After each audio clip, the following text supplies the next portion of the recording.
Hocam dua verin bu arada. Hani o kadar. Amin. Ya Rabbana, ya Rabbana.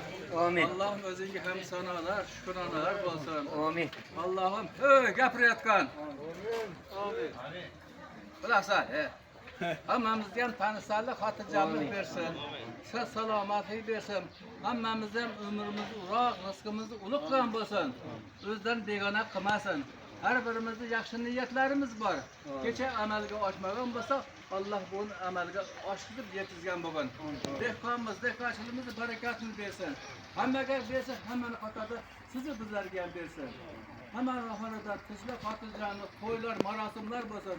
Mana shunday chiroyli to'ylar hammamizda xonalarimizda bo'lsin, hammamizda ana to'ylar ishtirok etishi nasib qilsin. Yurtimizda osmonimiz tinch yotib o'qsin, umrimizni barakatini Alloh o'zi bergan bo'lsin. Allohu akbar. Rahmat hammalarning ishketlar endi. Ana endi ruxsat ham ruxsat.